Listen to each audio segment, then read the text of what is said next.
vamos lá. Eu vou só dar uma passada aqui no último slide que a gente estava vendo.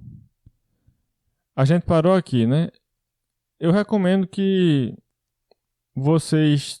Assim, eu já falei isso antes, né? Esse exemplo é um exemplo resolvido, então, para quem sentiu dificuldade naquela aula, na última aula nossa, sobre esse assunto de formalizar sentenças e tal, tente fazer sem ver a resposta. Porque isso é importante. Tá?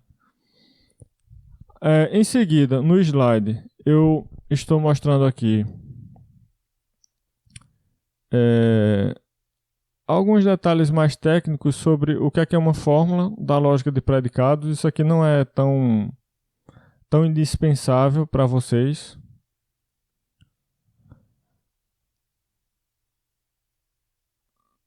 Basicamente, eu estou dizendo que tipo de expressões nós consideramos na lógica de predicados.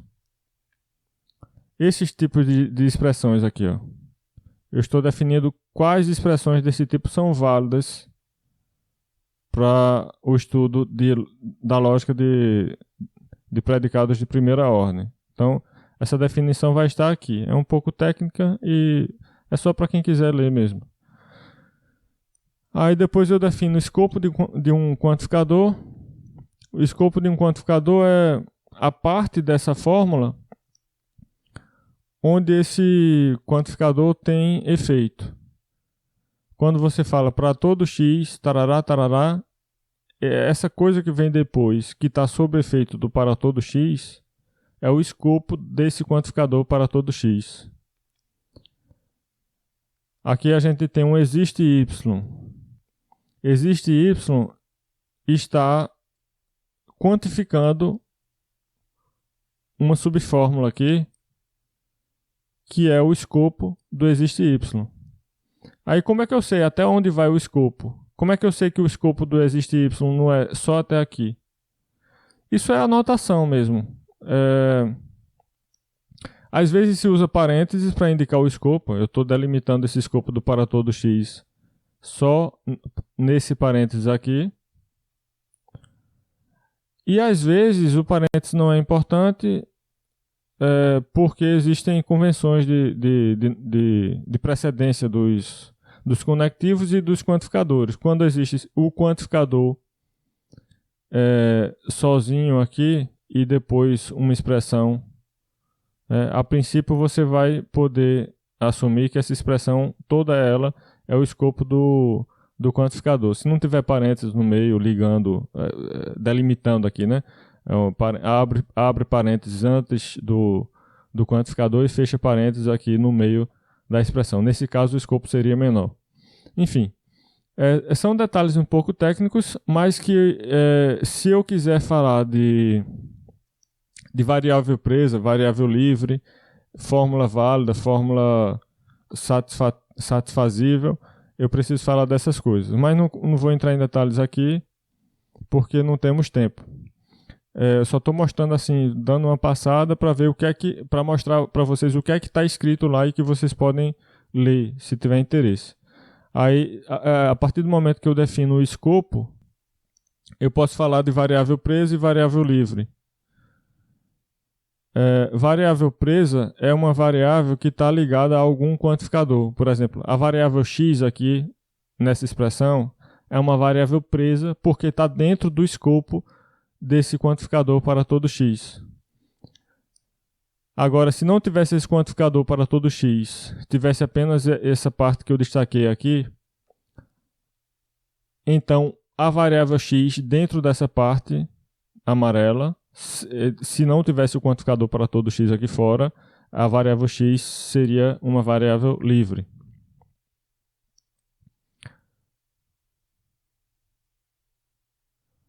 Eu já comentei sobre a ideia de verdade e falsidade por vacuidade na aula passada, eu acho que eu já comentei isso.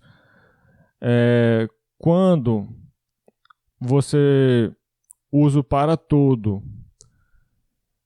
para uma variável x que denota objetos que não existem, por exemplo, para todo unicórnio, Aí você pode falar qualquer coisa sobre esse unicórnio. Para todo unicórnio, esse unicórnio tem um único chifre. Isso é verdade, isso é mais fácil de achar que é verdade. Mas agora, para todo unicórnio, esse unicórnio tem 5 patas. Pronto. Então, se você aceita que unicórnios não existem, essa afirmação é verdadeira. Porque você está quantificando sobre objetos que não existem, usando o quantificador universal. Então, na matemática, isso é muito comum. A gente vai ver hoje, espero ainda, que o conjunto vazio está contido em qualquer conjunto. Isso é uma decorrência dessa ideia aqui de verdade por vacuidade. Porque a gente diz assim, por que o conjunto vazio está contido em qualquer conjunto? Porque todo elemento do vazio é um elemento de um conjunto dado qualquer. Perceba que eu estou usando aqui o quantificador para objetos que não existem. Eu estou dizendo assim, para todo elemento do vazio, pronto. No momento que eu quantifico objetos que não existem, eu posso dizer qualquer coisa em seguida, essa afirmação completa com quantificador e com predicado vai ser verdadeira, por vacuidade. Por outro lado, se você usa o existe um elemento do vazio, aí não precisa dizer mais nada, eu já sei que é falso, a afirmação é falsa. É assim que a gente usa a linguagem na lógica e na matemática. Pode soar estranho na linguagem usual, mas na lógica, na matemática, na lógica clássica, né, e na matemática, que é predominantemente feita de lógica clássica, é assim que funciona.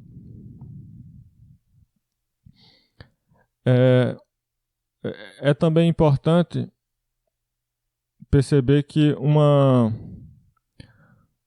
afirmação do tipo todo unicórnio. Cadê? Todo unicórnio, sei lá, alguma coisa. Todo unicórnio tem mais de um chifre. Vamos pensar nessa afirmação aqui. Todo unicórnio tem mais de um chifre. Isso poderia ser representado por uma fórmula como esta, para todo x, onde x representa o unicórnio. X tem mais de um chifre, aí seria o predicado aqui, P de x seria o predicado tem mais de um chifre. Mas também eu poderia usar um predicado U de x representando a qualidade de ser unicórnio. Então, se eu fizer isso, eu posso agora formalizar a sentença todo unicórnio tem mais de um chifre como sendo uma sentença dessa forma, onde x agora denota um objeto qualquer. E o de x está dizendo que esse objeto é, na verdade, um unicórnio. Então, essa afirmação aqui, para todo x, se x é um unicórnio, então x tem mais de um chifre, é equivalente ao que estávamos dizendo aqui. Todo unicórnio tem mais de um chifre. Isso é a mesma coisa dizer, para todo x, se esse x é um unicórnio, então x tem mais de um chifre. Certo? Ou seja, sempre que tiver sempre que você tiver uma afirmação do tipo para todo x de algum tipo, esse x tem tal propriedade, você pode colocar nessa forma com a vantagem de agora o x não precisar ser o objeto do tipo que você está querendo que seja, mas pode ser agora qualquer coisa, porque o predicado que você introduziu aqui, o de x, vai fazer a especificação desse x para que ele seja exatamente o que você quer que ele seja. Se você escrever assim, se você representar essa afirmação, todo unicórnio tem mais de um chifre, dessa forma aqui, você vai ter que parar para explicar, olha, esse x que eu estou escrevendo, ele não é qualquer coisa, ele é um unicórnio. Então, o que eu estou dizendo aqui é para todo x unicórnio, esse unicórnio tem mais de um chifre. É uma convenção assim mais implícita de que esse x está representando, na verdade, um unicórnio. É uma coisa que você deve informar à parte. Então, ajuda na clareza da linguagem se você puder escrever assim. Para todo x, e aí esse x pode ser qualquer coisa, se esse x é um unicórnio, então esse x tem mais de um chifre. E da mesma forma, o quantificador existe. Se você quiser usar o existe x como sendo existe x, que é qualquer coisa, aí você pode usar o include x para fazer a especificação, né, e dizer que tipo é o x que você tá usando aí na afirmação. Então, existe um unicórnio que tem mais de um chifre, certo? Isso dispensa informações extras para dizer de que tipo é o x, porque a informação já está sendo dita aqui dentro. Para isso, tem muitos detalhes aqui que eu deixo só para quem tiver interesse. Silogismos eu não vou falar, mas está escrito aqui um resuminho sobre silogismos. E eu vou fazer umas rápidas considerações sobre o método axiomático e de sistemas dedutivos, para falar de conjuntos melhor. A matemática tradicional é baseada nesse método axiomático, que consiste no seguinte: consiste em deduções que são feitas a partir de certos princípios. Em qualquer área da matemática, você vai tentar deduzir coisas de outras. Deduzir é o quê? É fazer uma cadeia de inferências, né? Todo homem é mortal, Sócrates é homem, então Sócrates é mortal. E aí vai, por meio desses passos, essas inferências lógicas mais simples, eu vou construir numa cadeia de inferência, e essa cadeia de inferência é chamada dedução. É com essas cadeias de inferência que a gente prova teoremas, né? O teorema de Pitágoras. Dado um triângulo retângulo, você tem lá dois catetos, uma hipotenusa, então o quadrado da hipotenusa é igual à soma dos quadrados do cateto. Isso tem uma prova. E a prova consiste em uma cadeia de inferências. Mas toda a prova tem que partir de algum lugar. E esse lugar de onde partem as provas são axiomas. São princípios que eu assumo que sejam verdadeiros, mas não é que eu estou assim tendo fé nesses princípios, porque eu tenho que acreditar neles. Se eu não acreditar neles, eu não sou digno da matemática. Você não precisa ter fé em nada. A gente assume que eles sejam verdadeiros apenas para investigar o que é que se pode deduzir a partir deles. Então não são princípios inquestionáveis, são princípios que você assume temporariamente para uma finalidade bem específica, que é tentar investigar as consequências lógicas desses princípios. Então vai ter lá axiomas da geometria plana, euclidiana. Beleza. Você vai estudar a geometria plana euclidiana a partir desses princípios. Mas eles são absolutos? Eles não podem mudar? Não. Existem outras geometrias que usam outros axiomas e também são importantes. Geometria projetiva, por exemplo, tem outros axiomas. Geometria hiperbólica, geometria elíptica, por aí vai. E cada conjunto de axiomas tem sua importância. Aí vai ter também axiomas para conjuntos numéricos, né? A gente vai ver, eu espero, né, em breve, axiomas para o conjunto dos números naturais, por exemplo. Que é uma coisa que eu acho que pouca gente sabe, né? Que assim, na escola a gente aprende números de uma forma bem intuitiva, dizendo assim: números é isso aqui, ó. Esse é 1, esse é 2, esse é 3. Você vai contar como? Você vai contar assim, ó. Tem quantos objetos aqui, ó? Conta nos dedos, ó. Tem 1, tem 2, tem 3. Pronto. Isso é número. Aí a pessoa cresce achando que é só isso, né? Mas existem princípios que regem esse conjunto numérico. O conjunto dos números naturais tem axiomas que eu vou tentar só dar uma ideia aqui de quais são eles. O primeiro axioma diz: zero pertence ao conjunto dos números naturais. O que é zero? Não sei. É uma coisa lá que pertence aos números naturais. Isso é uma coisa importante também de se notar.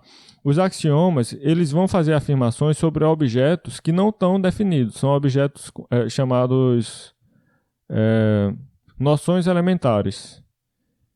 Então, na geometria vai ter ponto, reto e plano. Não existe definição para ponto, reto e plano na geometria, no caso espacial euclidiana. Não vai ter lá uma definição. Se bem que Euclides tentou definir, né? Ele, quando escreveu Elementos lá de Euclides, tentou definir reta, dizendo que reta é aquilo que tem comprimento, mas não tem largura, alguma coisa do tipo. Porque no tempo essa noção de método axiomático não estava muito bem esclarecida. Eles achavam que tinha que definir até mesmo as noções elementares. Mas, atualmente, isso já está claro, que você não precisa definir tudo. Tem certos objetos lá que são nomes sem um significado pré-definido para eles, porém, o significado dado implicitamente a eles vai ser definido pelos axiomas. Os axiomas são como as regras do jogo. E as regras do jogo dizem como você deve usar as peças do jogo, que são esses nomes, que a princípio não tem definição, mas as regras vão dizer como você usa os nomes. Isso é basicamente dizer o que é que eles significam, agora de forma implícita. Então, na geometria vai ter lá, não vai definir ponto, não vai definir reta, mas vai dizer que dados dois pontos distintos, existe uma única reta passando por eles. Pronto. Então, isso já é uma informação que eu tenho dizendo como eu posso usar essas palavras, ponto e reta. Se eu usar essas palavras dessa forma, dizendo que dados dois pontos distintos, existe uma reta que passa por eles, eu estou fazendo uma afirmação verdadeira naquela teoria. Então, eu posso usar essas palavras desse jeito. Aí vai ter um outro axioma lá que vai dizer, dado uma reta e um ponto fora dessa reta, existe uma única reta que passa pelo ponto dado, paralela à reta dada. Pronto, essa é outra maneira de usar as palavras ponto e reta. E assim eu vou construindo, né, afirmações verdadeiras de acordo com os axiomas, falando sobre objetos que eu não sei o que são. Não sei o que são. Apenas os axiomas vão dizer como é que eu uso essas palavras. Ah, mas não tem a interpretação assim de ponto ser uma coisinha pequena e tal. Isso já foge um pouco da matemática pura. Isso aí é mais... já entra mais na parte da ciência natural. De olhar para coisas do mundo real, né? E enxergar nessas coisas modelos matemáticos. Tá, matemático trabalha também com isso, só que não é muita cara da matemática pura fazer esse link do mundo real com a teoria. A matemática pura chega na teoria pronta já e vai só se preocupar em deduzir coisas. Simplificando bastante a história, né? Na verdade, matemáticos trabalham também não só com deduções, mas também com raciocínio indutivo, com chute, com tudo, com sonho. Tem matemática que prova as coisas sonhando e tal. Vale tudo na hora de ter as ideias. Só que depois que você tem as ideias, aí tem que provar. Aí voltando aqui para os números naturais, você vai ter lá axiomas que são tipo 0 é um número natural. O que é zero? Não sei. O que é que significa ser número natural? Também não sei. São noções elementares. Então 0 é um número natural. Isso é um axioma. Aí depois vai ter outro lá dizendo como é? A função sucessor é injetiva. O que é a função sucessor? Não sei, outra noção elementar. As noções elementares do conjunto dos números naturais são um conjunto, chamado conjunto dos números naturais, um elemento desse conjunto, que é o zero, e uma função sucessor, que é uma função de n em n. Esses objetos, eu não sei o que é que eles são a princípio. O que vai dizer o que eles são os axiomas. Aí o primeiro vai dizer o zero pertence aos naturais. Aí o segundo vai dizer a função sucessor é injetiva. Aí o outro vai dizer o zero não faz parte da imagem da função sucessor. E por aí vai. E só com esses axiomas eu consigo provar todas as propriedades, a princípio, do conjunto dos números naturais. Definir soma a partir do sucessor e depois definir multiplicação e por aí vai. Bom, então essa noção de dedução e axioma e tudo pode ser formalizada, pode ser tornada mais precisa por meio de um sistema dedutivo. Sistema dedutivo é o quê? Um conjunto de regras que formaliza demonstrações matemáticas sobre determinado assunto. Então, cada sistema dedutivo especifica os axiomas e as regras de inferência por meio dos quais serão construídas as demonstrações numa determinada teoria. Então, o sistema dedutivo é formado basicamente por essas duas coisas. Uma lista de axiomas, que são os princípios, e uma ou mais regras de inferência. Alguns sistemas dedutivos possuem apenas uma regra de inferência. E os axiomas podem ser uma quantidade finita ou infinita. Eu estou fazendo aqui uma distinção sobre teoria e teorema. O que é teoria e o que é teorema, né? Teoria é um corpo organizado de conhecimento. Então inclui axiomas, regras de inferência, definições, teoremas, etc. E teorema é uma proposição particular provada numa teoria. Por exemplo, teorema de Pitágoras. É uma afirmaçãozinha só, uma coisa assim bem pontual.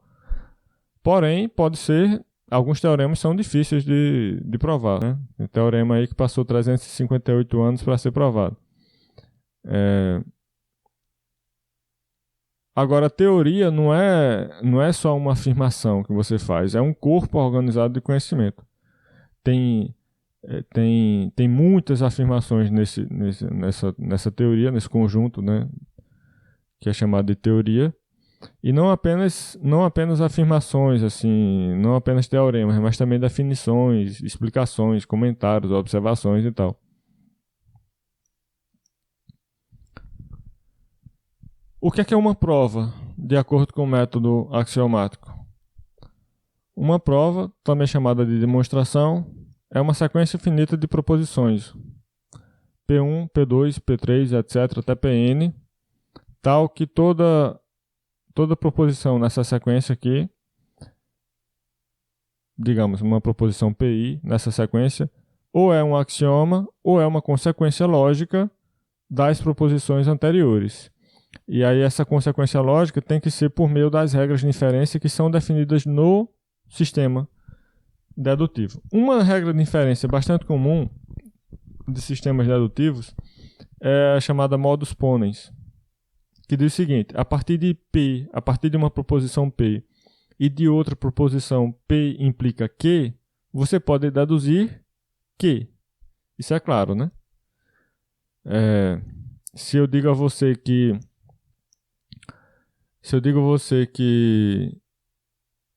quem tirar 7 passa e fulano tirou 7, então fulano passa. Essa é uma instância da regra de inferência modus ponens. Se você sabe que P é verdade e sabe também que P implica Q, então você sabe que Q é verdade. Então, essa é uma regra de inferência bastante usada em sistemas dedutivos. E aqui eu estou dando um exemplo de um sistema dedutivo da lógica de primeira ordem. Para eu definir um sistema dedutivo, eu vou listar os axiomas e as regras de inferência. Nesse sistema dedutivo aqui, os axiomas são divididos em dois grupos. O primeiro grupo inclui todas as tautologias. A gente estudou nas primeiras aulas, nas aulas de lógica proposicional, o que é uma tautologia, né? É uma fórmula da lógica proposicional que é verdadeira para toda valoração. Ou seja, não importa quais valores verdade você atribua a cada uma das variáveis proposicionais naquela fórmula. Você pode dizer que P é falsa, que Q é verdadeira, que R é falsa, vai dando lá valores de verdade da forma como você bem entender a cada uma das variáveis proposicionais na fórmula. Desde que seja consistente, né? Você disse lá que P é verdade, então todo P que aparecer naquela fórmula tem que ser verdadeiro. Tá? Então vai escolhendo valores de verdade para as letrinhas, as variáveis proposicionais, e o valor verdade da fórmula inteira pela tabela verdade vai ser sempre verdadeiro. Se isso acontece, então é uma tautologia. tautologia dá sempre o valor verdade verdadeiro para a fórmula inteira, não importa qual é a valoração que você tenha utilizado, qual é a escolha de valor de verdade das variáveis proposicionais. Então, esse grupo 1 aqui está incluindo todas as tautologias. É um conjunto infinito de axiomas, mas tudo bem, é permitido isso aí. No grupo 2, eu vou incluir as seguintes fórmulas como axiomas. Primeiro, todas as proposições da forma: se para todo x P de x, então P de A, onde A é uma constante. É bem razoável também assumir que isso seja um axioma, né? Porque se para todo x P de x é verdade, esse Azinho está representando o quê? A é uma constante, então é um valor particular que a variável x pode assumir. Aí eu estou dizendo que para todo x, P de x é verdade. Se é para todo x, é também, em particular, para x igual a A. Então, se para todo x vale P de x, eu posso dizer que vale também P de A. Também eu vou assumir como um axioma todas as proposições da forma: se P de A, então existe x tal que P de x. Faz sentido isso aqui? Sim, também, né? Se eu sei que A satisfaz o predicado P, então existe algum x que satisfaz o predicado P. Qual é esse x? O próprio A, que eu acabei de dizer que ele satisfaz o predicado P. Pronto, então esses são os axiomas desse sistema formal. Agora vou mostrar as regras de inferência. Estão divididas aqui também em duas partes, né? A primeira parte é a modus ponens, aquela que eu falei, né? De A e de A implica B, pode-se deduzir B. Aí depois, a segunda parte, vai ter duas subpartes aqui, A e B. A subparte A vai dizer: de P de A implica A com A constante, pode-se deduzir que se existe x tal que P de x, então A é verdade. Faz sentido isso aí? Eu não estou achando muito claro isso aqui não. Eu peguei do livro, mas estou achando muito claro isso aqui não. Se P de A, então A. Eu posso deduzir a partir daí que existe x tal que P de x implica A.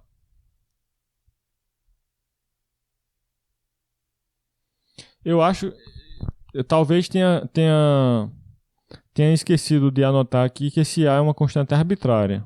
Se for uma constante arbitrária, aí faz mais sentido. Porque é como se estivesse dizendo, ó, qualquer que seja o A, se é verdade que P de A implica A, então basta que exista um A, ou seja, basta que exista um x tal que P de x. Nesse caso eu já tenho um A. Eu tô achando que o A pode ser necessariamente uma constante arbitrária, mas não sei, vou ter que ver se tá certo mesmo. E a outra parte é se A implica P de A, agora sim, A constante arbitrária.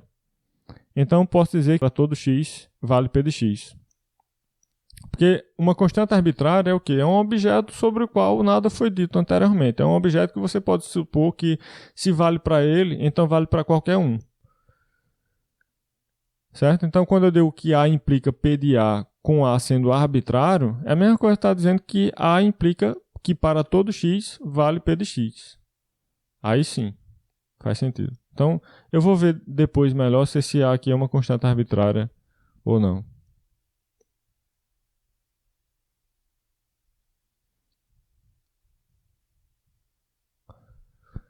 Bom, então, o que é que tem de especial nesse sistema dedutivo aqui?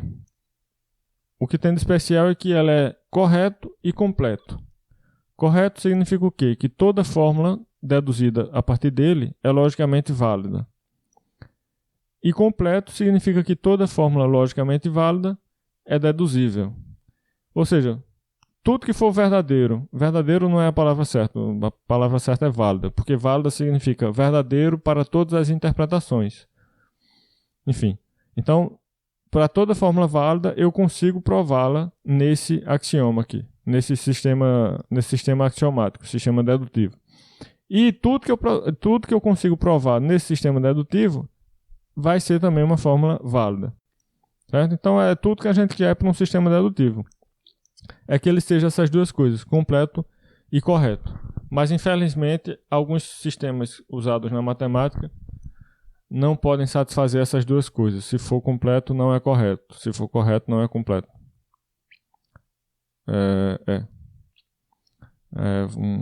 Um lógico provou isso, que alguns sistemas bem simples, sistemas dedutivos bem simples na matemática, não podem ser correto e completo ao mesmo tempo. Isso é um problema, mas a gente está vivendo mesmo assim. Bom, então isso termina a parte de lógica aqui. Eu vou reforçar mais uma vez o pedido de vocês darem uma olhada, principalmente na parte aqui dos exemplos aqui de escrever lógicas, né, de escrever afirmações lógicas nessa notação simbólica. Dê uma olhada nisso e, se possível, dê uma olhada no resto também. Alguém quer falar alguma coisa? Alguma dúvida?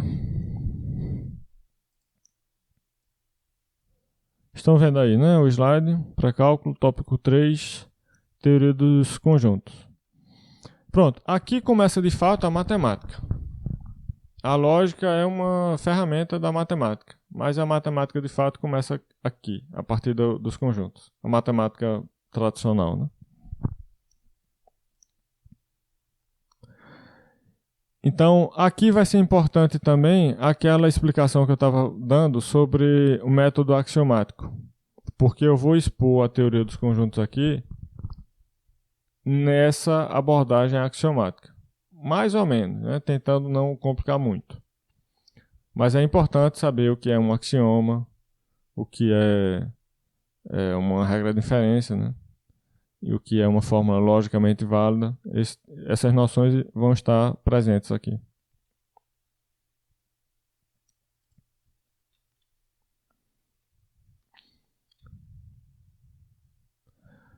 Eu falei de noções elementares, né? Noções primitivas. As noções primitivas da teoria dos conjuntos são a relação de pertencer a um conjunto, também chamada de relação de pertinência, é uma noção primitiva. É uma coisa como ponto reto e plano, não é definida. A utilização da relação de pertinência vai ser regida pelos axiomas da teoria dos conjuntos. Então ninguém vai definir para você o que é que significa pertencer a um conjunto. Se você for estudar conjuntos a nível de ensino fundamental ou médio também, o professor vai dizer, pertencer ao quê? É quando você joga num time de futebol, você pertence a esse time de futebol. Isso não é uma definição rigorosa matemática, porque você pode dizer o que é que significa time de futebol, então. Ele está definindo uma coisa a partir de outra, e essa coisa, qual é a definição? Não ajuda muito, não define realmente o que é pertencer, né? Então a gente deixa de tentar definir tudo e se contenta em usar algumas palavras como noções elementares, cuja utilização vai ser definida implicitamente pelos axiomas. Mas todos nós temos certa noção do que é um conjunto, né? A noção intuitiva, até desse estudo anterior de conjuntos, nós temos uma vaga ideia do que é um conjunto e do que é que significa pertencer a um conjunto. É essa noção intuitiva que vai ser formalizada pelos axiomas da teoria dos conjuntos.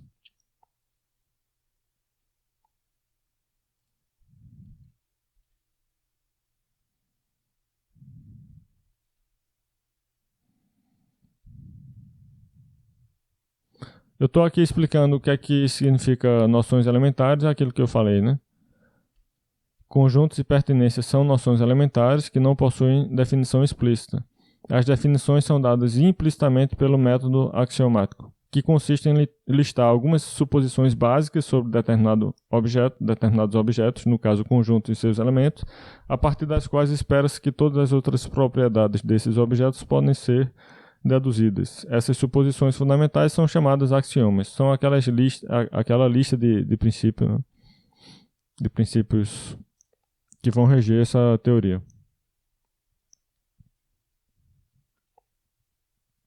Então, a partir do momento que eu escolho esses axiomas, a teoria vai se desenvolvendo por dedução lógica, ou seja, pelas regras de inferência.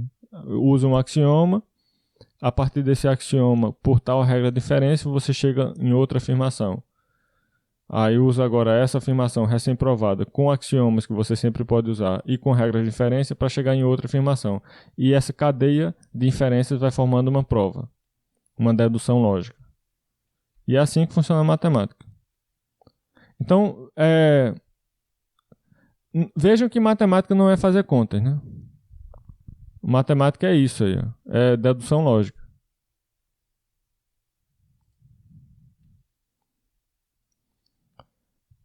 Quais axiomas eu vou escolher para a minha teoria dos conjuntos? Então, pode haver certa controvérsia na escolha dos axiomas, tanto que não existe uma única teoria dos conjuntos. Existe mais de um sistema dedutivo, tentando sempre captar o nosso entendimento intuitivo do que é um conjunto. Mas o matemático normalmente vai estar mais preocupado em usar esses sistemas dedutivos, né? Sabendo que eu estou querendo usar tal sistema dedutivo, como é que eu posso proceder, né? Vai ser sempre tentar deduzir coisas a partir daqueles axiomas. Eu vou apresentar aqui alguns dos axiomas de uma das teorias mais usadas, na verdade é a teoria mais usada de conjuntos, que é a teoria de Zermelo-Fraenkel.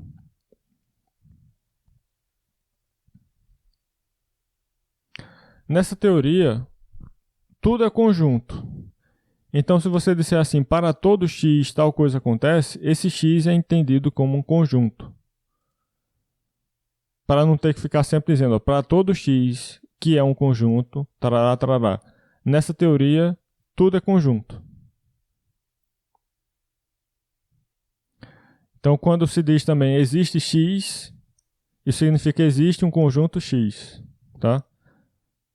Nos axiomas que eu vou apresentar aqui vai aparecer muito isso. Então, primeiro eu vou começar com uma definição, né?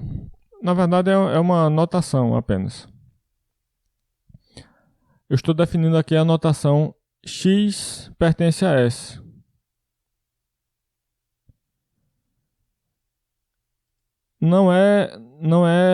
Isso não é definir o que é que significa pertencer, mas eu estou apenas apresentando o símbolo que eu vou usar para essa noção elementar, a noção de pertinência. Eu escrevo assim para dizer que x pertence a S. Ou x é um elemento de S, ou x é um membro de S, ou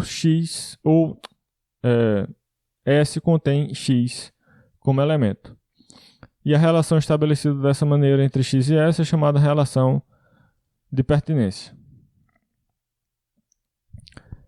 Um símbolo auxiliar também muito usado é esse símbolo de pertence cortado, que representa a negação da relação de pertinência. Ou seja, se eu escrevo x, símbolozinho aqui cortado, S, eu estou querendo dizer que x não pertence a S. Ou seja, eu estou querendo dizer que a afirmação x pertence a S é falsa. Ou seja, essa proposição x não pertence a S é a negação lógica de x pertence a S, que é dizer que x não pertence a S. Também se utiliza, às vezes, esses símbolos ao contrário. Você pode usar assim, o pertence ao contrário, mas nesse caso, o x vai estar do outro lado, né? Essa afirmação aqui é lida como x pertence a S, ou então S contém x como elemento. Ou seja, isso quer dizer isso aqui. São maneiras diferentes de escrever a mesma coisa. E analogamente, isto quer dizer isto. Opa! Peraí. Isto quer dizer isto. Certo? Próxima definição. Subconjunto. Dizemos que há um subconjunto de B, ou que A está contido em B, ou que B contém A, agora como subconjunto, não mais como elemento, ou que B é um superconjunto de A. Então, veja que são várias leituras para o mesmo símbolo. Você pode falar assim, A é subconjunto de B. Você pode falar assim, A está contido em B. Você pode falar assim, B contém A, como subconjunto. Você pode falar assim, B é um superconjunto de A. Todas essas leituras são para este símbolo aqui. E qual é o significado desse símbolo? Esse significado desse símbolo é o seguinte: para todo x, se x pertence a A, então x pertence a B. Veja que agora eu já começo a usar as noções da lógica que eu estava explicando agora há pouco, né? E note também que apareceu aqui um para todo x. Esse x representa o quê? X é o quê aí? Eu falei no início, eu falei agora há pouco que tudo nessa teoria é conjunto. Então, quando eu falo assim, para todo x, esse x é um conjunto. Em outras palavras, eu estou falando para todo conjunto x, se esse conjunto x pertence ao conjunto A, então esse x também pertence a B. Nesse ponto, pode surgir uma dúvida na cabeça de vocês, que é: como assim x é um conjunto e x pertence a A? E x sendo um conjunto, ele pode pertencer a outro conjunto? Sim, pode pertencer. E na verdade isso é o que ocorre sempre aqui nessa teoria de Sermelo Franco, tudo é conjunto. Então os elementos de um conjunto também são conjuntos. Não tem nenhum problema nisso. O que não pode é o mesmo conjunto pertencer a si mesmo. Isso a gente vai ver que não pode. Mas um conjunto pertencer a outro pode. E isso também é diferente de estar contido. Aí, assim, vai ser um longo trabalho aqui tentando esclarecer essas noções, que não é muito simples. Isso confunde muito. Por isso que eu acho, assim, o primeiro passo para você entender matemática é entender dessa forma aqui. Se você entende isso, se você entende esse próximo assunto que eu vou estar explicando, conjuntos, com todas as sutilezas e casquinha de banana que tem, você já está pronto para entender o resto da matemática. Então, o que é que significa A está contido em B? Significa que todo x que é elemento de A também é um elemento de B. É isso que está sendo dito aqui. Ó. E eu estou explicando a forma como você deve ler essa notação simbólica aqui embaixo. Isso que eu estou escrevendo aqui em notação simbólica está sendo traduzido, né, em linguagem mais verbal aqui embaixo. Cada vez que você define um símbolo como esse aqui, de continência, né, de subconjunto, e também aquele outro de pertinência, você está definindo uma relação entre conjuntos. E essa relação é chamada relação de inclusão ou relação de continência. Então, note a diferença entre o símbolo é só essa figurinha aqui, e a relação, aquilo que ele representa, né? Ele representa uma relação entre conjuntos, que é chamada de relação de inclusão ou relação de continência. Da mesma forma, você vai ter aqui o símbolo pertence, que está representando também uma relação entre os conjuntos X e S, que é chamada relação de pertinência.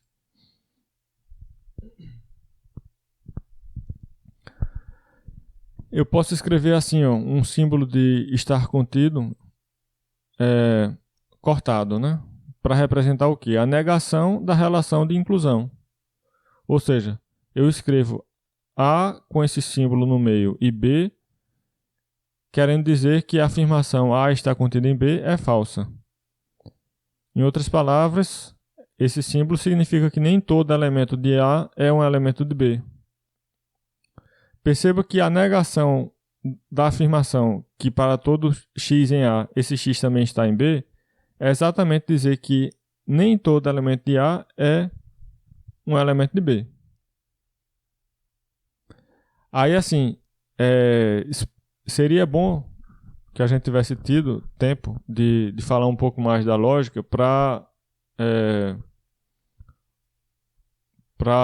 estudar essas propriedades. Por exemplo, a negação de uma afirmação com quantificador universal, né? Se você tem uma afirmação lá dizendo que para todo x, se esse x é um elemento de A, então x é um elemento de B, como é que eu nego isso? Qual é a negação da afirmação que diz que todo x pertencente a A pertence também a B? A negação disso é dizer que algum x pertencente a A não pertence a B. E esse algum aí está indicando o quantificador existencial. É a mesma coisa dizer, existe um x que pertence a A, mas não pertence a B. Isso é a negação de dizer que todo x pertencente a A pertence a B. Tá? Tentem se convencer disso, já que não tivemos tempo de estudar muito detalhadamente essas questões lógicas. E da mesma forma que eu falei para o símbolo de pertence, né? Eu vou poder usar aqui os símbolos de contém e de não contém. Ó. São símbolos, basicamente, são símbolos derivados desse aqui, né? Desse e desse aqui, eu só estou invertendo os símbolos. Mas quando você inverte, o que estava do lado esquerdo vai para o lado direito, o que estava do lado direito vai para o lado esquerdo, se você quiser que a afirmação seja equivalente. Ou seja, essa afirmação aqui, essa afirmação A está contida em B é equivalente a esta. B contém A.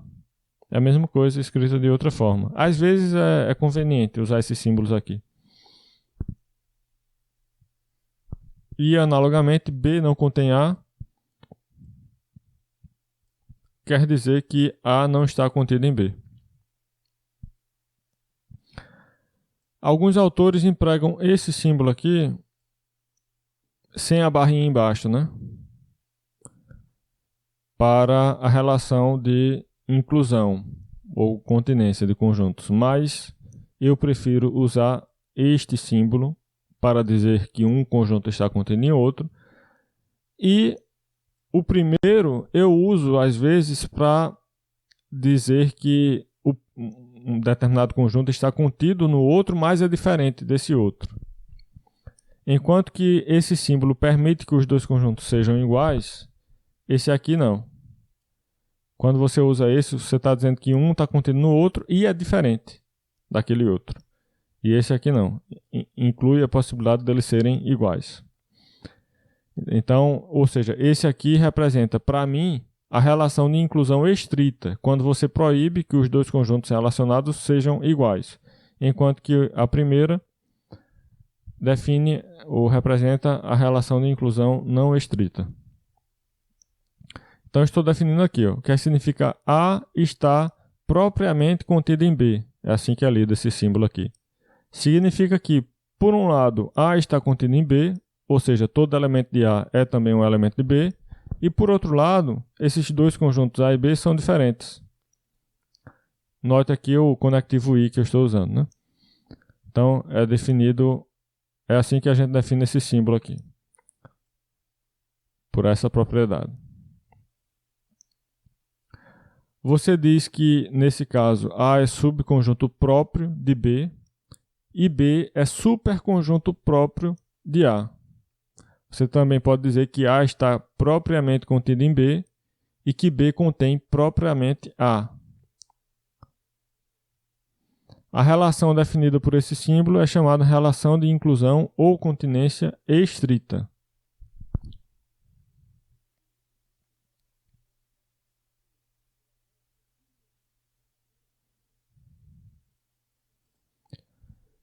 Um erro básico bastante comum de quem começa a estudar conjuntos é confundir as relações de pertinência e inclusão. Foi o que eu estava dizendo. Isso é um longo trabalho aqui para tentar distinguir essas duas coisas. A pertence a B é uma coisa. A está contido em B é outra coisa, totalmente diferente. Aí muita gente lê as duas coisas como sendo A está dentro de B. Aí pronto, confunde e pensa que é tudo a mesma coisa. Então, quando aparecer a expressão dentro de, que não é muito recomendável você falar assim, mas caso apareça essa expressão, é necessário tentar averiguar, né, o que é que ela significa. Ela está significando pertence ou está contido. Pertence é uma noção elementar, que a gente não definiu. Mas basicamente significa dizer que B é uma família de conjuntos e A é um conjunto que faz parte dessa família. Agora, A está contido em B é outra coisa. É dizer que todo elemento de A é também um elemento de B.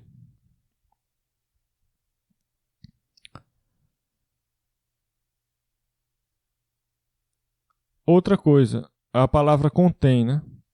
A palavra contém pode ser usada. A palavra contém pode ser usada para a relação de pertinência inversa, vamos dizer assim, quando você usa aquele símbolozinho de pertence ao contrário, né? Por exemplo, A pertence a B. Então eu posso dizer aqui que B contém A. Agora, contém A como elemento. E você também pode usar essa palavra contém como referência a essa outra relação aqui de inclusão. Você vai dizer que B contém A como subconjunto, se for verdade que A está contido em B. Então é necessário ter cuidado também com essa palavrinha contém. Sempre que aparecer contém, tente averiguar se ela está sendo usada como numa referência à relação de pertinência ou à relação de inclusão. A relação de inclusão é essa aqui, também chamada relação de continência. E relação de pertinência é essa aqui. Isso sem falar na confusão que pode haver entre esses dois símbolos aqui, né? Para mim, aqui nessa disciplina, sempre que eu quiser falar de subconjunto, que pode ser um subconjunto igual ao próprio superconjunto, ou seja, pode ser uma relação de inclusão não estrita, eu vou usar esse símbolo aqui. E quando eu quiser me referir a subconjunto próprio, eu vou usar esse símbolo aqui. Basicamente, o primeiro permite que A seja igual a B. E o segundo exige que A seja diferente de B, onde A é o primeiro conjunto, aquele que aparece à esquerda do símbolo, e B é o conjunto que aparece à direita do símbolo. Eu até agora não mostrei aqui nenhum axioma, né? Só dei algumas definições. E aqui está o primeiro axioma. Axioma da extensionalidade, que diz o seguinte: dois conjuntos são iguais se somente se possuem os mesmos elementos. Está sendo dito aqui simbolicamente. Para todo A e para todo B, que são o quê? São conjuntos.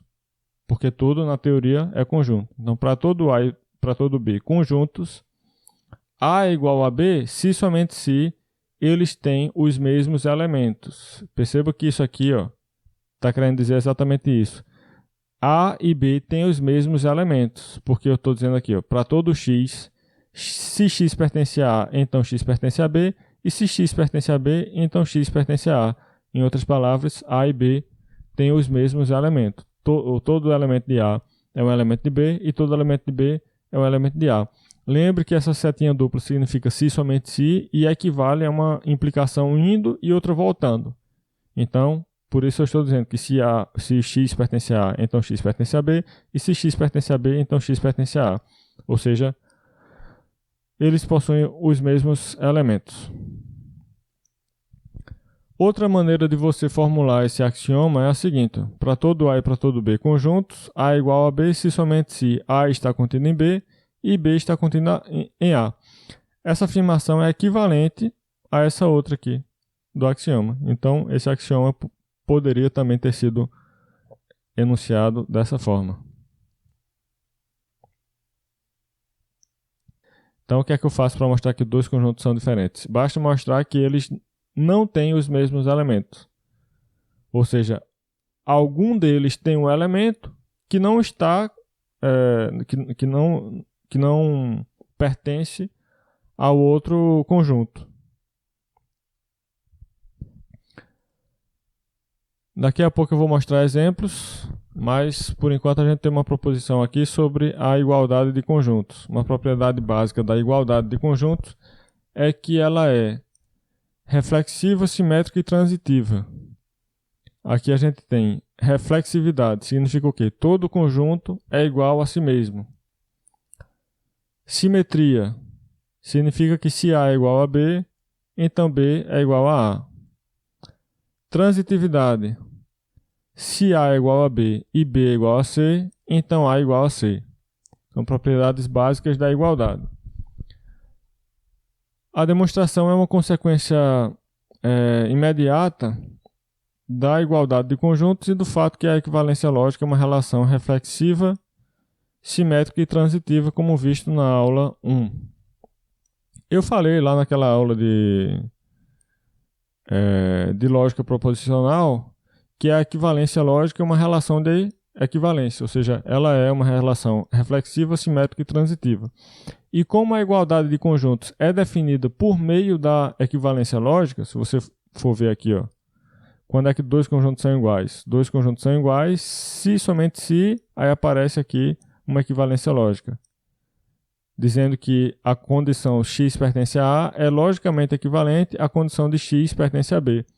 Então, as propriedades da igualdade de conjunto decorrem das propriedades da equivalência lógica, porque a igualdade de conjuntos foi definida aqui nesse axioma como sendo construída a partir da equivalência lógica. Essa proposição diz mais algumas coisas sobre a igualdade, só que é um pouco mais técnica. Assim. A gente não usa isso muito na prática, pelo menos não de forma consciente. Está lá sempre presente, mas é difícil a gente ter consciência que a gente está usando essa propriedade. Mas ela diz basicamente o seguinte: dois conjuntos são iguais se somente se têm as mesmas propriedades. Tá? A gente não vai usar isso aqui, não. Mas é importante saber que duas coisas são iguais se somente se têm as mesmas propriedades.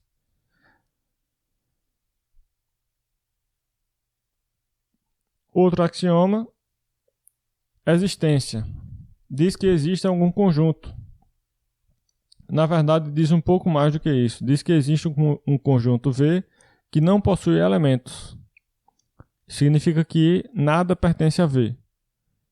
Em outras palavras, existe V tal que para todo x, x não pertence a V.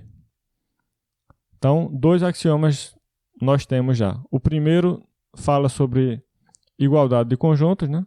Diz que dois conjuntos são iguais se somente se têm os mesmos elementos. Esse é o axioma da extensionalidade. E o segundo axioma fala sobre a existência de conjuntos. Diz que existe um conjunto que não tem nenhum elemento. Vocês já devem ter uma ideia de qual vai ser o nome desse conjunto. Alguém sabe como é que vai se chamar esse conjunto que não tem nenhum elemento?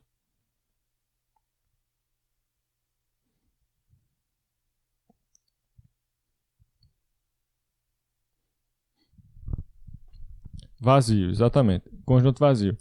Agora, quando a gente fala conjunto vazio, a gente está pensando num único conjunto, né? Assim, nós falamos o conjunto vazio com o artigo definido o, né? Presumindo o quê? Unicidade.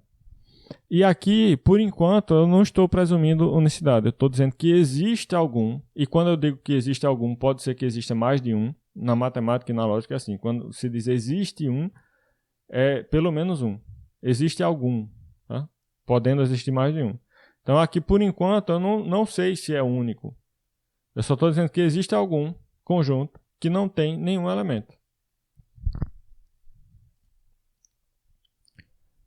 Agora, como consequência dos axiomas 1 e 2, aí a gente pode provar que, na verdade, existe um único conjunto V que não possui elementos. Isso é uma consequência dos dois axiomas. que a gente viu até agora. Por que só pode existir um único conjunto que não possui elementos? Para entender isso, eu vou supor que existem dois. Vamos supor aqui que existem dois conjuntos que têm essa propriedade de não possuírem elementos. Então, sejam V e V' conjuntos tais que, primeiro, para todo x, x não pertence a V, e segundo, para todo x, x não pertence a V', ou seja, nenhum dos dois tem elementos. Os dois, cada um deles não tem nenhum elemento. Se isso for verdade, então a partir dessas duas afirmações aqui, eu posso dizer que para todo x, x pertence a V, se somente se x pertence a V'. Por quê?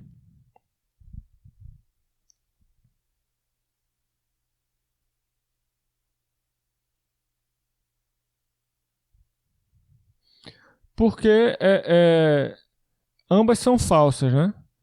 Sabendo que V não possui nenhum elemento e V' não possui nenhum elemento, quando eu digo que x pertence a V, se somente se x pertence a V', eu tenho aqui uma equivalência lógica entre duas proposições que são falsas, porque eu estou supondo que V e V' não possuem elemento. Consequentemente, x pertence a V é falso e x pertence a V' é falso. Falso é equivalente a falso? Pela tabela verdade da equivalência lógica, a gente viu que, sim, falso é equivalente a falso. Quando você vê lá na tabela verdade do se somente se, você vai ter o resultado verdadeiro para falso e falso. Então, como falso é equivalente a falso, essa equivalência aqui é verdade. Ou seja, para todo x, x pertence a V, se somente se x pertence a V'. Agora, eu vou usar o axioma da extensionalidade para poder mostrar que os conjuntos são iguais a partir daqui. Note que isso aqui está dizendo que eles têm os mesmos elementos. Essa afirmação daqui é exatamente da mesma forma que aquela do axioma 1. Vamos voltar lá no axioma 1. Veja como é essa afirmação aqui que eu estou destacando. E a gente vai voltar lá no axioma 1 para comparar com essa. Aqui, ó. Voltar lá no axioma 1. Aqui, ó. Tá vendo? Essa partezinha aqui é igual, tem a mesma forma dessa partezinha aqui, ó. E o que aqui diz lá no axioma 1? Sempre que você tem dois conjuntos A e B satisfazendo uma condição dessa forma aqui, de todo elemento de A é elemento de B e todo elemento de B é elemento de A, então, ó, isso equivale a dizer que eles são iguais. Então é só aplicar esse axioma 1 para isso aqui, que a gente vai ter que V é igual a V'. Então, portanto, eu comecei supondo, né, que os dois conjuntos V e V' tinham a propriedade de nenhum deles terem elementos, e a partir daí eu deduzi pelos dois axiomas que V é igual a V'. Portanto, não pode existir dois conjuntos com essa propriedade. Ou seja, existe um único conjunto que não possui elementos. E esse único conjunto que não possui elementos é chamado conjunto vazio e é denotado por este símbolo. Perceba que eu deixei para fazer a definição agora que eu sei que é único, né? Eu estou dando nome para alguma coisa. Para eu dar nome para alguma coisa, essa coisa tem que ser única. Senão esse nome, como é que eu vou saber que está sendo bem dado, né? Eu posso estar chamando de um nome uma coisa que na verdade não é única, tem outra que também tem essa propriedade. Aí outra pessoa, quando for usar esse nome, pode estar se referindo a outra, e eu sem saber, achando que ela está se referindo à primeira. A gente deixa para fazer uma definição que presuma unicidade depois de provar essa unicidade. Então agora eu posso definir. Conjunto vazio é o único conjunto que não possui elementos. Eu posso provar aqui que o conjunto vazio está contido em qualquer conjunto. Isso é uma consequência da ideia de que falso implica qualquer coisa. O que é que significa estar contido? A gente viu nessa aula que estar contido significa todo elemento do primeiro conjunto é também um elemento do segundo conjunto. Então eu vou provar aqui essa afirmação, vazio está contido em A. O que é que significa isso? Significa que todo elemento do vazio é também um elemento de A. Ou seja, significa que para todo x, se x pertence ao vazio, então x pertence a A. Mas aí eu estou falando um absurdo, né? Quando eu digo que x pertence ao vazio, isso aí é falso, claro. Porque vazio não possui elemento. Só que falso implica qualquer coisa. Perceba que o x pertence ao vazio está na parte antecedente de uma implicação. Então, eu estou dizendo, para todo x, se x pertence ao vazio, opa, já é falso. Se é falso, então qualquer coisa que eu coloque depois aqui nessa implicação vai tornar essa implicação verdadeira. Se essa implicação é verdadeira, então isso já está provando que o vazio está contido em A. Porque para todo x, se x pertence ao vazio, então x pertence a A. Em outras palavras, todo elemento do vazio é também um elemento de A. Pronto, já provou a partir daí. Só por aquela tabelinha da implicação que a gente estudou nas primeiras aulas. Implicação, né? Falso implica qualquer coisa. Pronto, está provado. Outra maneira de você provar isso aqui é por redução ao absurdo, né? Deixa eu ver se eu estou falando isso aqui. Essa primeira demonstração aqui é por redução ao absurdo. Eu acho que eu não falei ainda em detalhes aqui sobre o que significa redução ao absurdo. Mas é basicamente você supor que uma coisa acontece e mostrar que essa coisa leva a um absurdo. Logo, ela não pode acontecer. Então, por exemplo, suponha que raiz de 2 é um número racional. Se isso for verdade, então vai existir P e Q, números primos, primos relativos, né? Relativamente primos, tais que esse racional é da forma P sobre Q e ele ao quadrado é igual a 2. Aí usa, sei lá, princípio da teorema fundamental da aritmética, enfim, para mostrar que isso leva a um absurdo. Se levou a um absurdo, o problema deve ter ocorrido exatamente naquela suposição que eu fiz, sem saber se ela era verdadeira.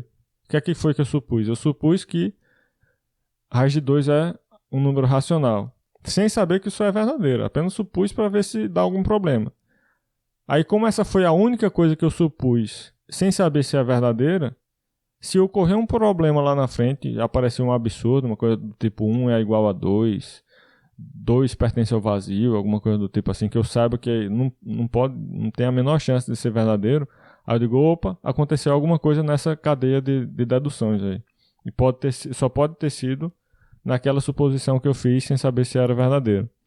E assim eu provo por redução ao absurdo. Então essa é outra forma de você se convencer que o vazio está contido em qualquer conjunto. É o que eu estou explicando aqui. Ó. Vamos supor que o vazio não está contido em A, onde A é algum conjunto aí.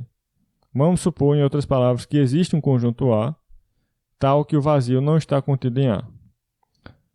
O que significa isso? Pela definição de não estar contido, isso significa dizer que algum elemento do vazio não é um elemento de A. É isso que significa essa notação aqui. Ó. Significa que algum elemento do vazio não é um elemento de A. Mas quando eu digo algum elemento do vazio, eu estou dizendo que existe esse elemento no vazio. É diferente do para todo. Quando você diz assim, para todo x que pertence ao vazio, você não está presumindo a existência desse x. Agora, quando você diz algum x que pertence ao vazio, esse algum denota existência. Ele denota a mesma coisa que você dizer existe um x pertencente ao vazio. Quando você fala algum x pertencente ao vazio, você está falando de existência. Mas a gente sabe que o vazio não tem elementos. Então, não pode existir um elemento do vazio, né? Ou seja, no momento que eu digo que existe um x que pertence ao vazio e que não pertence a A, essa primeira parte aqui já é falsa. É falso aqui. Então, chegamos num absurdo. Se chegamos num absurdo, esse problema só pode ter sido gerado pela suposição que eu fiz lá atrás, sem saber se era verdadeiro ou não. Que foi o quê? Eu supus que 0 não está contido em A. Então, por redução ao absurdo, essa suposição é falsa. Se é falsa, então 0 está contido em A. Essa é outra forma de argumentar, né? Eu gostaria também de ter tido tempo de falar desses métodos de demonstração, mas eu vou falar assim, em contexto, né? Quando aparecer algum exemplo que tem algum raciocínio novo, algum tipo de demonstração que envolva uma estratégia diferente, que eu não falei ainda, eu paro para explicar. Mas se você for ver em livros introdutórios de lógica e tal, alguns deles vão explicar. Inclusive esse Hurley, que eu citei na bibliografia das primeiras aulas, ele fala disso também, estratégias de prova, demonstração. Se eu não me engano, ele fala.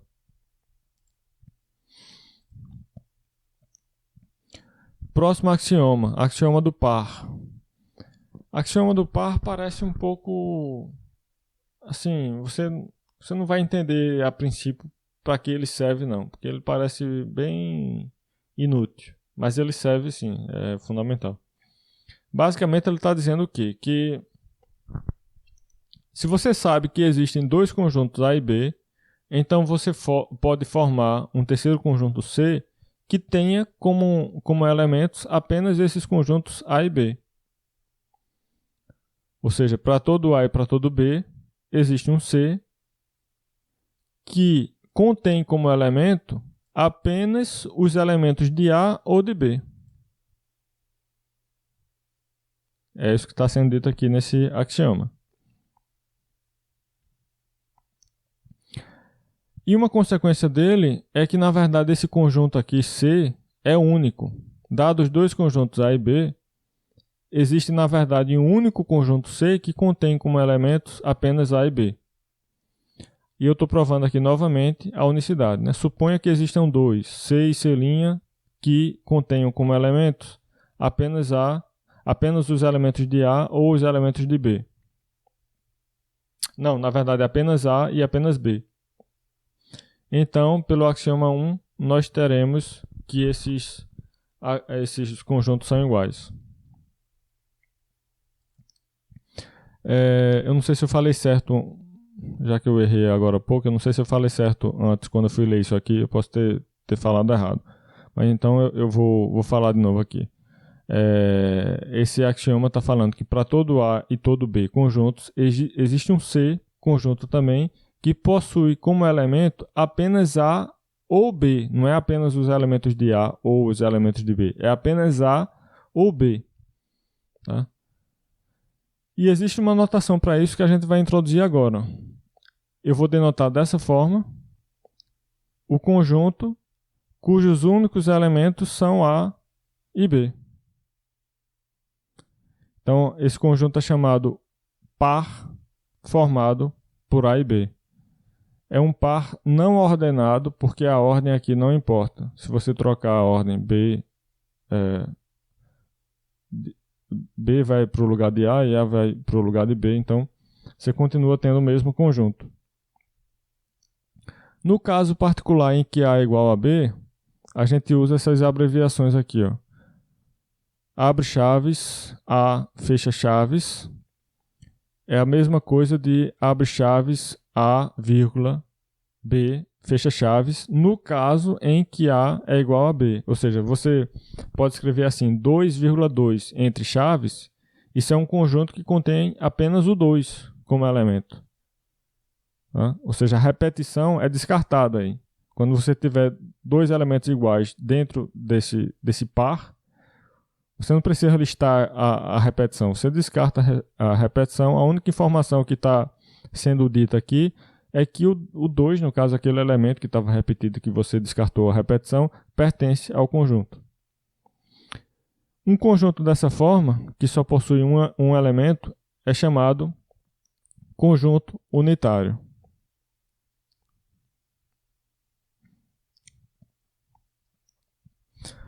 Exemplo. Agora a gente começa a ver exemplos mais concretos de conjuntos com essa notação aí de conjuntos. Vamos analisar esse conjunto aqui A, B. Os elementos desse conjunto são A e B apenas. Então, eu posso dizer que A pertence a esse conjunto e também que B pertence a esse conjunto.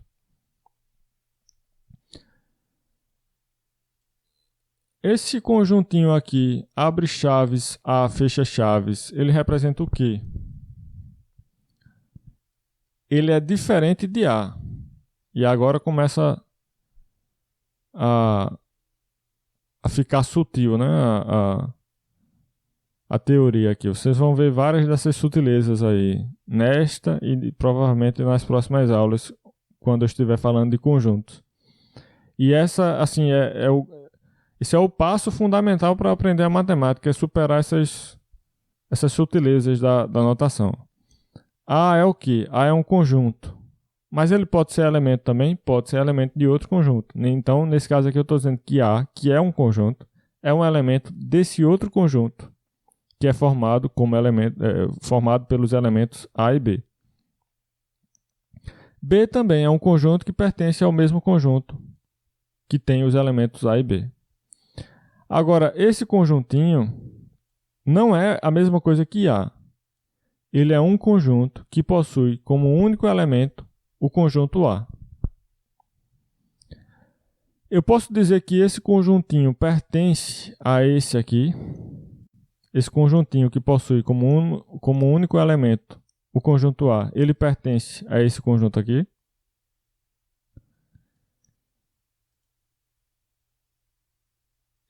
Ele não pertence. Mas eu posso dizer que ele está contido.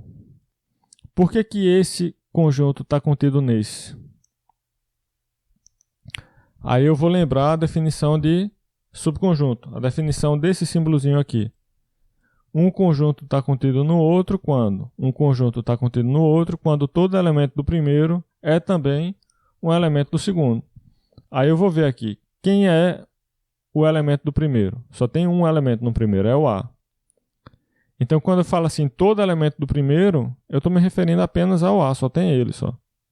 Então todo elemento do primeiro é um elemento do segundo? Sim, pois eu tenho apenas um elemento no primeiro, que é o A. E esse A pertence ao segundo? Sim, pertence ao segundo, como eu vi aqui. Portanto, todo elemento do primeiro é um elemento do segundo. Ou seja, o primeiro está contido no segundo. Por isso eu estou usando esse símbolozinho aqui, que indica que o primeiro está contido no segundo. Da mesma forma, eu posso verificar que o conjunto abre chaves, B fecha chaves, está contido nesse conjuntinho aqui, o par formado pelos conjuntos A e B, como elementos, né? É a mesma coisa, você vai verificar o quê? Vai verificar que todo elemento do primeiro é um elemento do segundo. Por que isso é verdade? Porque o único elemento do primeiro é B. E B é um elemento do segundo? Sim, olha ele aqui, está aparecendo aqui. Eu posso também dizer que o conjunto formado pelos elementos A e B está contido no conjunto formado pelos elementos A e B? Sim, porque todo elemento do primeiro é um elemento do segundo, já que os conjuntos aqui são iguais. Então é claro que todo elemento do primeiro é um elemento do segundo. Além disso, nada que pertença a esse conjunto formado pelos elementos A e B apenas pode ser diferente de A ou B, ou seja, A e B são realmente os únicos elementos desse conjunto aqui, né, indicado com chaves, A, vírgula, B, fecha chaves. Então, os únicos subconjuntos do conjunto par formado por A e B são quem? A gente viu que, claro, o vazio está contido, a gente já viu que o vazio está contido em qualquer conjunto. A gente viu aqui em cima também que conjunto unitário contendo A como elemento está contido também no mesmo conjunto aqui, que é o par formado por A e B. Também o conjunto unitário contendo B como elemento apenas está contido também no mesmo conjunto. E é claro que o próprio conjunto está contido em si mesmo. Então os únicos subconjuntos desse conjunto aqui são esses quatro aqui.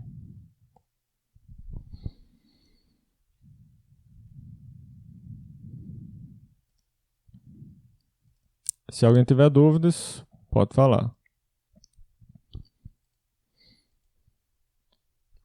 Agora,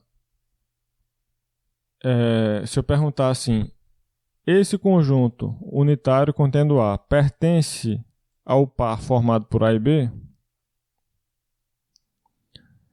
Isso depende. Não tenho como dizer, porque eu não sei quem são os conjuntos A e B. Eu não sei quem são os elementos de A e de B.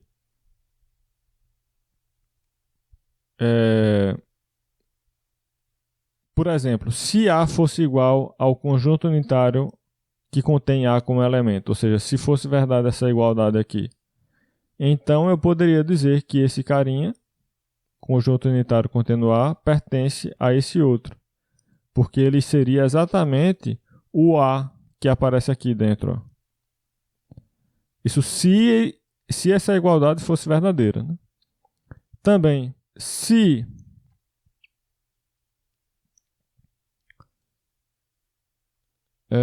eu acho que aqui... Eu acho que aqui eu quis escrever outra coisa aqui. Eu acho que aqui eu quis escrever com chaves esse primeiro A aqui, né? Se eu soubesse que o conjunto unitário contendo A é igual a B, aí eu também poderia concluir que esse conjunto unitário pertence a esse conjunto, porque ele seria o B que aparece aqui dentro como elemento. Mas eu não sei se essas duas afirmações aqui é verdadeira. Eu não sei se cada uma delas é verdadeira. Mas a primeira delas, a gente vai ver mais tarde um axioma que diz que isso aqui não pode ser verdadeira, porque isso aqui implicaria que A pertence a A. Isso é proibido. Mas é outro axioma que a gente vai ver depois que vai proibir esse tipo de coisa. Como A não pertence a A, então essa igualdade aqui é falsa, mas isso a gente vai ver depois. Por enquanto a gente não tem como saber. E como a gente também não sabe se esse conjunto unitário contendo A é igual a B, então não tem como saber se ele pertence ou não a esse outro aqui. E eu vou corrigir, eu acho que eu quis escrever aqui esse Bzinho, aliás, eu quis escrever esse Azinho aqui como sendo isso, e não A solto. Uma observação também importante sobre as chaves, né? Quem são os elementos desse conjunto aqui, ó? Os elementos desse conjunto são esses dois, ó. Esse e esse. E esses dois não devem ser confundidos com A e B. Uma coisa é A, outra coisa é conjunto unitário que contém A. Uma coisa é B, outra coisa é conjunto unitário que contém B. São coisas diferentes. Tá?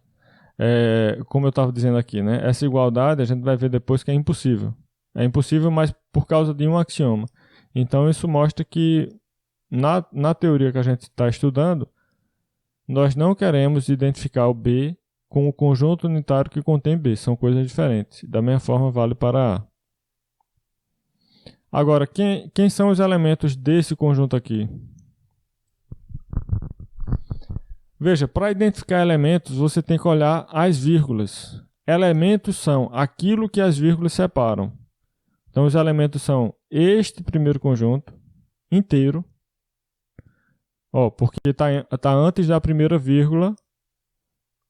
E quando eu falo vírgula, eu não estou pensando nessa. Eu estou pensando só nas vírgulas mais externas. As vírgulas que aparecem imediatamente dentro dessa chave aqui e dessa.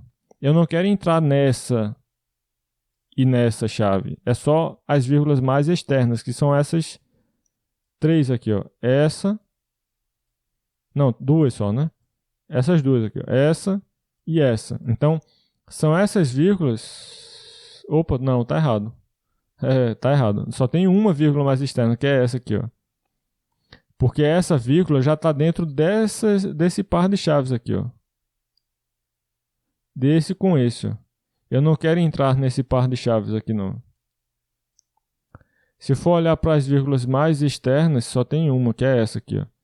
Vírgulas mais externas que eu falo são as vírgulas imediatamente dentro do par de chaves mais externo, que é este. Então, só tem uma vírgula mais externa, que é esta. Então, ela separa os dois únicos elementos deste conjunto aqui, que são este e este. Então, os únicos elementos estão aqui, ó. É este e este apenas. E este conjunto aqui, quais são os elementos dele? Você vai notar aí que não tem nenhuma vírgula mais externa. Dentro do par de chaves mais externo, só tem um conjunto.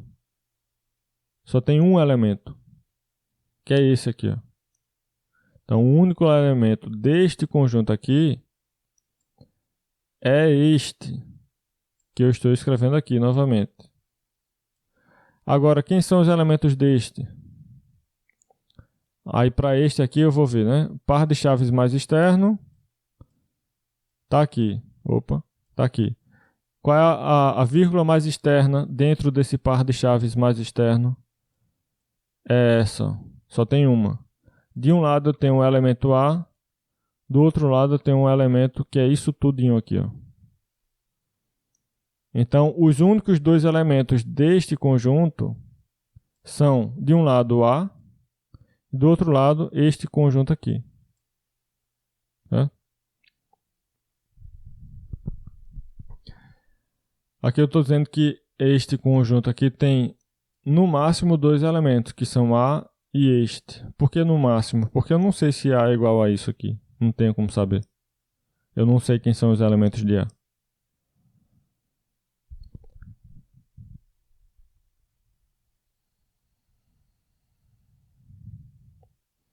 Então, essa figura aqui mostra isso que eu estava explicando agora há pouco, né? A relação de pertinência entre alguns conjuntos. Para esse primeiro conjunto, nós temos dois elementos, que são conjunto unitário contendo A e conjunto unitário contendo B. No primeiro elemento, que é o conjunto unitário contendo A, eu tenho, por sua vez, outro elemento, que é o A. E a mesma coisa vale para o outro, né? Conjunto unitário contendo B contém como elemento o B apenas. E por aí vai. Eu estou indicando aqui que esse conjuntão possui dois elementos. O primeiro desses elementos possui outros dois elementos. O outro possui outros dois elementos e por aí vai. Você vai vendo aqui na árvore de pertinência quais são os elementos de quais conjuntos. Isso é bom para exercitar essa notação de chaves, né? Não confundir B com esse conjunto unitário contendo B, esse tipo de coisa. Não ignorar as chaves. Exercício. Bem na hora. Ou um pouco tarde, mas ainda tem tempo. Temos uns 15 minutos aí para fazer esse exercício. Eu queria que vocês fizessem aí no papel verdadeiro ou falso para essas afirmações aí, que eu acho assim fundamental para começar a estudar matemática é saber o que é um conjunto, o que significa pertencer a um conjunto e, portanto, começar a fazer exercícios desse tipo aí. Façam aí, depois a gente corrige agora mesmo durante a aula. Se tiverem dúvidas, podem falar.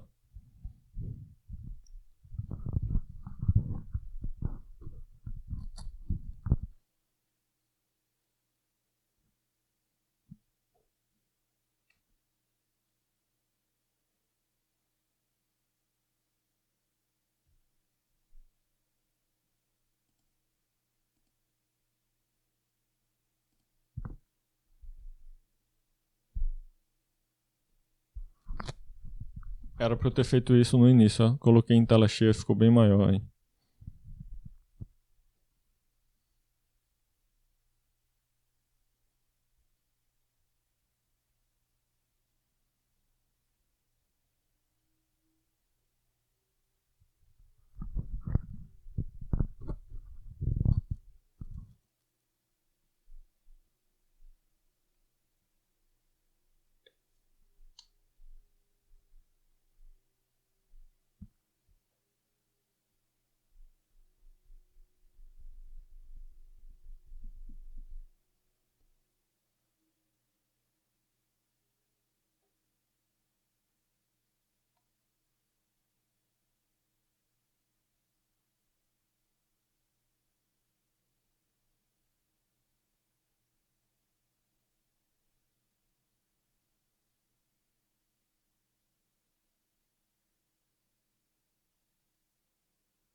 E aí?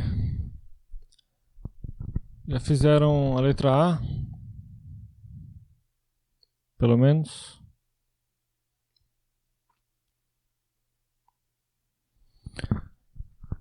Samuel deu as respostas aí. Vai modificar alguma coisa? Tá, modifique. Quem mais está fazendo e já tem alguma resposta aí?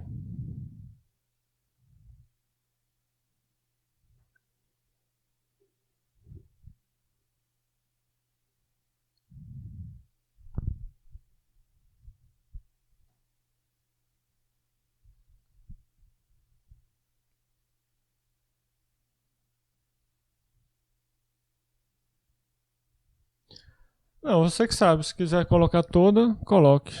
Pra gente comentar aqui. Se tiver feito uma parte, só coloque a parte que fez.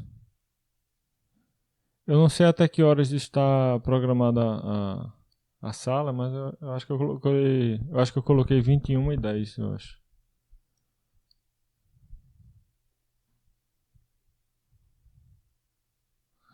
Então, eu posso começar a comentar a de Samuel. Eu não entendi isso que Samuel colocou aí, A igual a F, ou seja, A é falso, mas não tinha dito lá em cima que é falso também? Seria bom você escrever a resposta. Tá, então na sequência eu já estou entendendo, né? Eu só não entendi a correção de Samuel ali. Se puder. Eu não sei o que é que ele corrigiu, porque ele colocou A e F, mas não, a primeira letra lá em cima não é F também? Eu não sei o que é que ele quis dizer.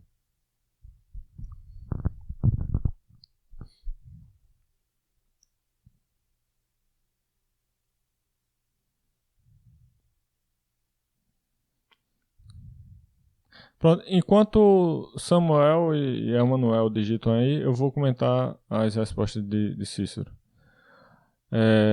Cícero colocou que a primeira é verdadeira. Está escrevendo todas? Você perguntou a letra A? Ah, não, tudo bem, pode mandar todas. Então eu vou. Samuel, no caso, a resposta de Samuel é essa que você colocou lá, né? FFV, FVV, FFFF. Pronto, tá aí de novo aí. Pronto, então. Certo. Pronto, então veja. Cícero colocou a letra A verdadeira e Emanuel e Samuel colocaram falsa para a letra A. A resposta certa é falsa, né? Agora, por que é falsa? Uma coisa é pertencer, outra coisa é estar contido. Eu acho que Samuel pensou em estar contido aí, quando falou que é verdadeiro. Quando se fala que o vazio está dentro de todo conjunto, estar dentro é estar contido. Está contido. Você falou falso? Ah, não, Samuel falou falso, sim. Eu falei errado? Foi Cícero que falou que é verdadeiro a letra A. Samuel e Emanuel falaram que é falso. Então, a resposta certa é falso. Aí, por que não é verdadeiro? Porque o conjunto vazio é um conjunto que não possui elementos. Se não possui elementos, então não pode ter como elemento si próprio. Em particular, ele não pode estar como elemento de si mesmo, né? Porque ele não tem elemento. Lembre-se que pertencer, esse símbolozinho de pertencer, relaciona elemento de um conjunto. Diz que determinada coisa é elemento de um conjunto. E o vazio não tem elemento, então não pode ser verdadeiro essa letra A.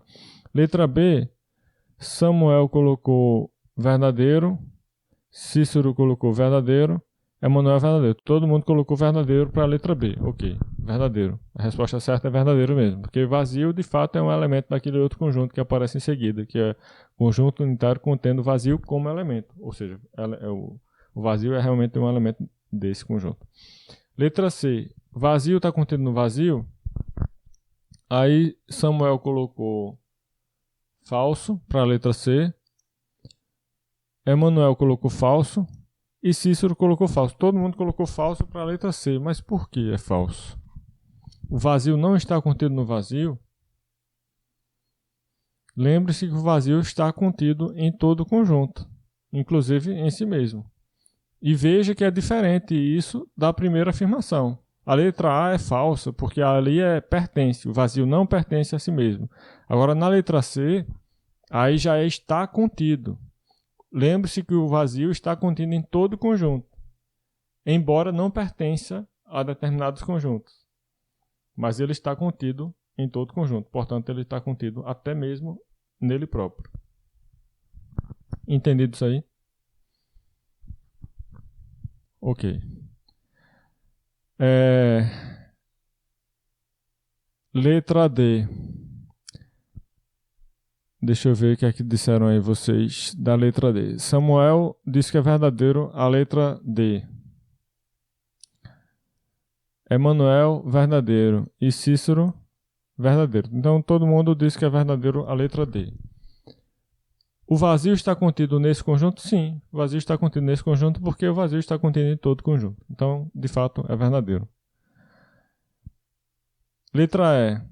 O vazio é um elemento do conjunto que possui como únicos elementos o vazio e o conjunto unitário contendo vazio?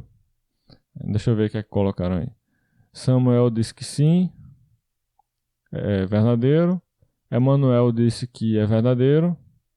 E Cícero disse que é verdadeiro. Então todo mundo disse que é verdadeiro. Na letra E, né? E de fato é verdadeiro. O vazio é sim um elemento desse conjunto que aparece mais à direita. Porque você percebe aí esse conjunto vazio listado como um dos elementos do outro. Aparece uma vírgula depois dele e depois tem outro elemento. Tudo isso está dentro desse par aí na letra E. Letra F, deixa eu ver o que aqui cada um disse. Letra F. Samuel disse que é falso. Emanuel disse que é falso. E Cícero disse que é verdadeiro. A resposta certa para a letra F é verdadeiro. Então, por que é verdadeiro? Porque eu falei na aula de hoje que quando você tem repetições dentro de um conjunto, você descarta. Você pode descartar as repetições. E é isso que a gente tem aí na letra F. Ó.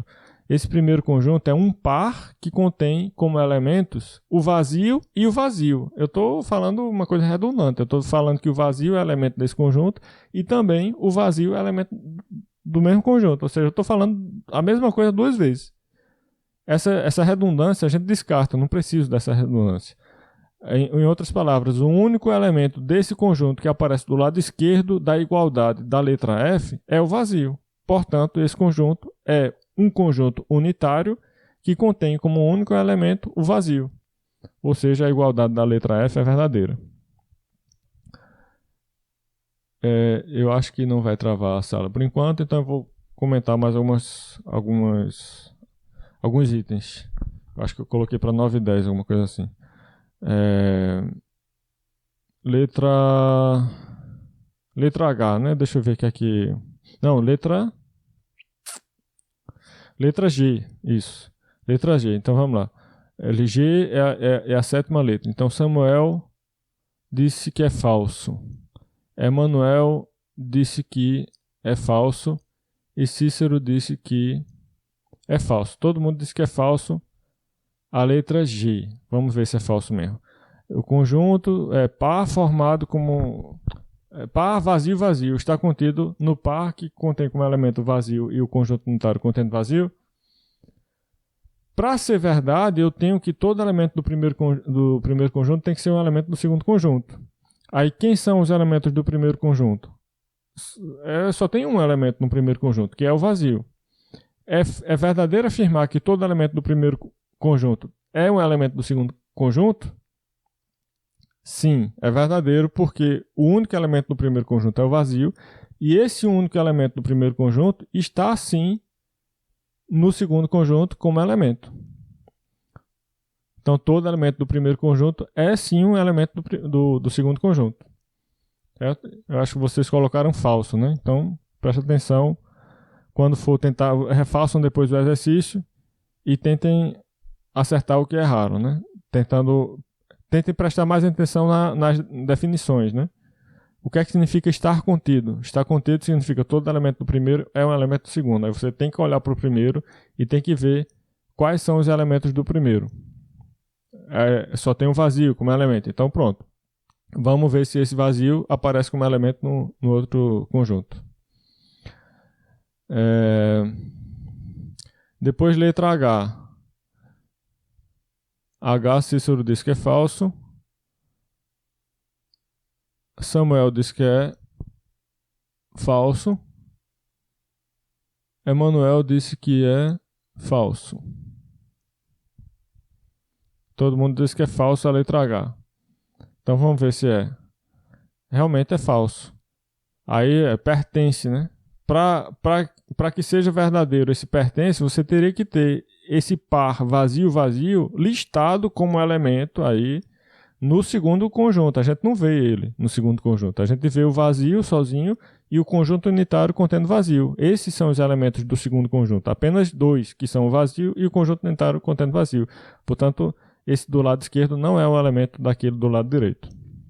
Então, está correto. O que vocês disseram aí na letra H. H é falso. Cícero disse que G é verdadeiro. O G eu falei agora há pouco, sim, é verdadeiro. Ah, está dizendo agora que I é verdadeiro, certo. I é verdadeiro? Não, I não é verdadeiro. Deixa eu ver o que é que os outros disseram aqui. Ó. Samuel disse que é falso. Emanuel acho que disse que é falso também. É falso a letra I, porque, de novo, pertence, né? Para que seja verdadeiro um pertence, você tem que ter aquilo que aparece do lado esquerdo tem que aparecer listado dentro das chaves, separado por vírgula, do lado direito. É tudo que aparece antes do pertence. Ó. Tudo que aparece antes do pertence tem que estar listado explicitamente lá do lado direito. Você não vê isso aí. Então, o pertence é diferente do contido.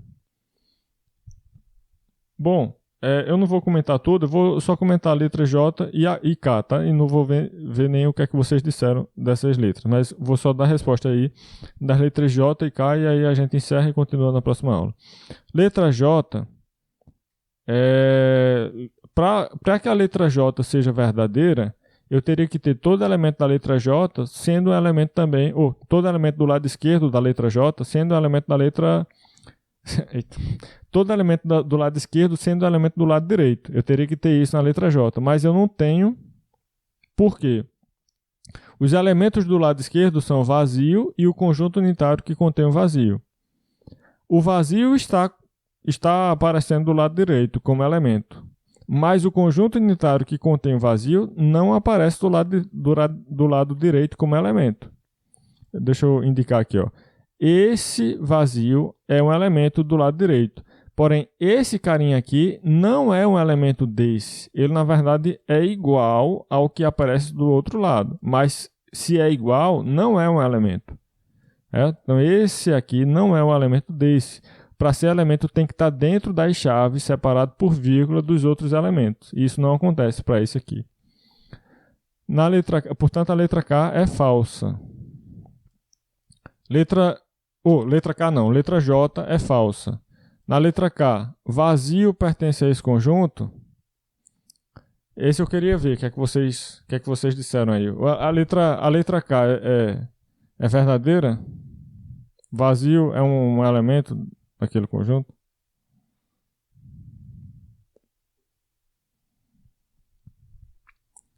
Estão dizendo que é falso aí, a letra K. Pronto, então é falso. Por quê? É falso porque o único elemento desse conjunto do lado direito é esse carinha aqui, ó. É ele que está dentro das chaves mais externas. E não tem nenhum outro que esteja dentro também das chaves mais externas, separado por vírgula desse. Só tem um elemento que é este aqui. E este conjunto é diferente do vazio. Uma coisa é vazio, outra coisa é este aqui. Ou seja, vazio não é elemento do que aparece do lado direito. Pronto, então eu vou pedir que vocês façam o resto em casa e na próxima aula a gente corrige aqui o resto. E sim, esse slide eu ainda não postei no site, vou postar agora, o mais rápido possível. Porém, tudo indica que eu vá continuar, eu continue fazendo algumas modificações nesse slide e também nos outros. Aí vocês deem uma olhada lá. Pronto. Na segunda-feira a gente continua e eu vou tentar também postar material gravado de forma assíncrona para adiantar o assunto, tá? Então, nosso próximo encontro é segunda-feira, no mesmo horário. Até mais, boa noite.